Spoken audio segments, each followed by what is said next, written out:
Hey guys, what is up? This is Mr. A. Crizzy here, and welcome back to another movie review. In today's movie review, I'm going to be doing a horror movie review on this new horror movie which just came out today. And of course, me and my dad just got back from seeing it at Fox Gold Coast here. Like, you know. And so, this review is going to be on A Quiet Place Day One. Got our tickets right here to the movie Quiet Place Day One. Quiet Place Day One is the prequel to the first two Quiet Place films, and since this one's a prequel, it doesn't star Emily Blunt and all the the original stars that were in the first two Quiet Place films, and of course John Krasinski didn't write and direct this either. So, Quiet Place Day One is a prequel that takes place before the events of the main Quiet Place films, and is written and directed by the same director of the Nicolas Cage film Pig, which I actually really enjoyed. Pig. I think Pig is one of those underrated films released in 2021 with Nicolas Cage, and I will say I think Pig is actually one of Nicolas Cage's best modern performances in years. So yeah, I really enjoyed Pig, and so.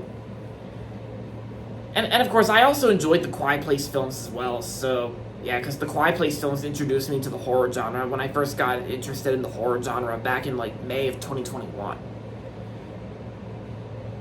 But anyway, so Quiet Place Day One, A Quiet Place Day One takes place in New York City, and so when New York City comes under attack from an alien invasion, a young woman named Sam and other survivors to try to find a way to safety. They soon learn that they must remain absolutely silent. And that's how the whole world went quiet. Shh. And as the mysterious creatures are drawn to the slightest sound. Yeah, and of course it basically talks about how this whole quiet universe started. And of course Sam also teams up with a guy named Eric who's trying to get on the survivor's boat. And of course, the two have to do whatever they can to try and survive the apocalypse and remain quiet. Oh yeah, and also Sam also has a cat named Frodo in the movie too.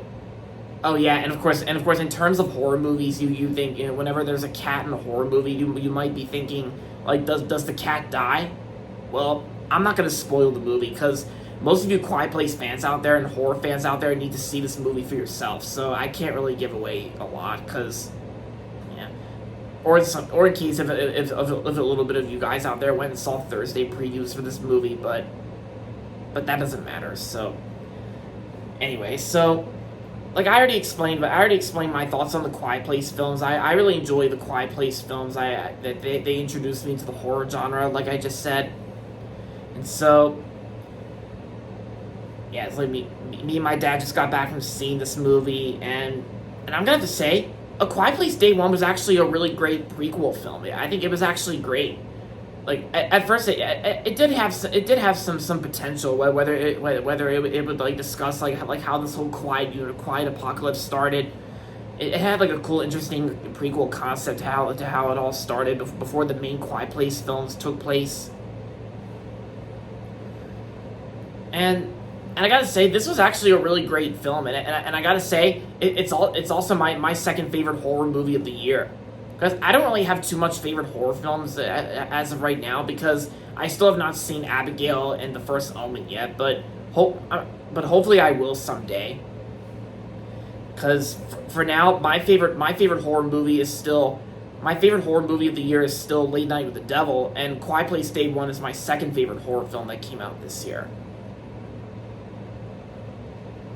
And I gotta say, the sound design for the creatures and the way when someone makes a sound and a noise, then I gotta say the sound design is actually still well done, because I always love sound designs and sound effects that are used in movies, especially in terms of horror movies like the Quiet Place films. Because I always love sound design. I gotta say the sound effects and design were really good, and it really gives you that scary tone. That it's so quiet that you might be thinking a jump scare might occur. And yes, there are a few jump scares here and there, but they're not really over the top jump scares or jump shocks, whatever. Since the Quiet Place films are meant to be PG-13, not R-rated. But but just in case if some of you guys out there are sensitive individuals who don't, because just in case if some of you guys out there don't really like horror movies that much, and if you're like one of those like sensitive individuals, then this movie's probably not going to be the faint of heart for you. Because like I said, because if some of you guys think that the Quiet Place films are not for the faint of heart, including horror in general, then you're probably not gonna get a kick out of this movie. Because if you're a sensitive individual, it may be too risky for those out there who hate these films. Which I totally get that. I totally understand that. But for me, I've always liked horror movies since 2021, and of course they're still one of my favorite genres, of course, and yeah. But yeah, and of course I know my longtime best friend Justin M. Like, Justin M. He hates the Quiet Place films so much because because Justin M. is actually one of those sensitive individuals who hates horror in general, unless if they're poked fun at, like Scary Movie 1 through 5 and Haunted House 1 and 2. Yeah, because like my best friend Justin M. He prefers the Scary Movie films a lot more, like the ones that poke fun at the horror movies and also parody them. Same thing with Haunted House 1 and 2.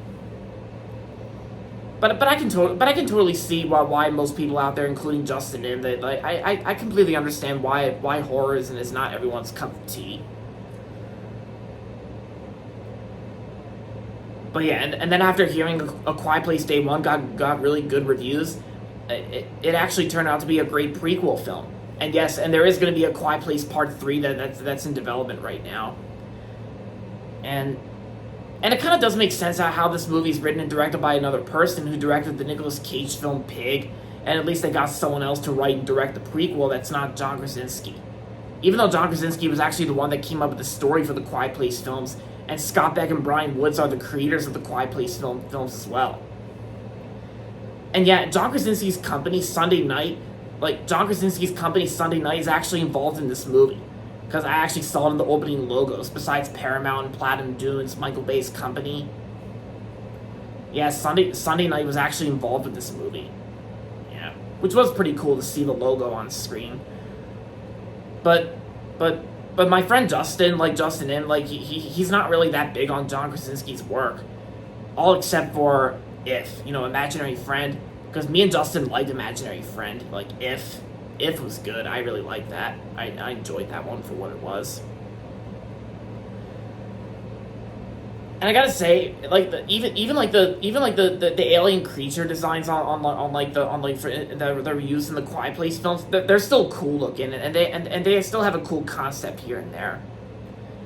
And it's kind of, and I also like how the Foley artists like create these sound effects for the alien creatures. By squeezing some vegetables like lettuce or celery to make that little creepy like wiggle, that creepy sound for the squishing sounds. Like, yeah, I've seen that in a video on YouTube before of how the sound effects in the Quiet Place films are made.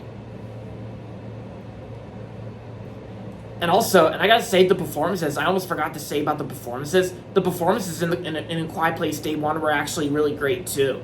I gotta say, Lupita Nyong'o, the Lupita actress who plays Sam in the film, she was great. And Joseph Quinn, who plays Eric, he was good. And there's also Alex Wolff and the same guy who played the wizard Shazam. Like, he was good in the film too. It was good to see him in the film. So, overall, A Quiet Place Day One was a great horror movie. And I'm going to give A Quiet Place Day 1 4 stars out of 5. Yeah. I'm very happy that I finally got my chance to see it. So, now my next horror movie to see in theaters, which I'm struggling with right now, is the A24 film Maxine. Because I really enjoyed X and Pearl. X and Pearl are still great horror films from A24. And right now I'm struggling with Maxine right now, which doesn't come out till next Friday, July 5th, after Independence Day. But I really want to see Maxine because Maxine actually has Halsey in it, and most of you guys out there know how much I love Halsey. But I'll try to see what I can do, and I'll look into it after I see Despicable Me 4. That comes out next Wednesday, July 3rd. But we'll worry about that later, like next week. And also, the trailers I got in front of A Quiet Place Day 1 are actually 4 previews. I got Twisters, Smile 2, which me and my cousin Ashley might be planning on seeing Smile 2, just like how we saw the first Smile back in 2022 together. Twisters, Smile 2, and Flight Risk. Oh yeah, Flight Risk is actually that new Mel Gibson film that he's directing with Mark Wahlberg in it. And the last trailer I got is an M. Night Shyamalan film, Trap. Like, my dad and I got that preview before, and my dad said that mom might want to check out Trap. That new M. Night Shyamalan film, Trap.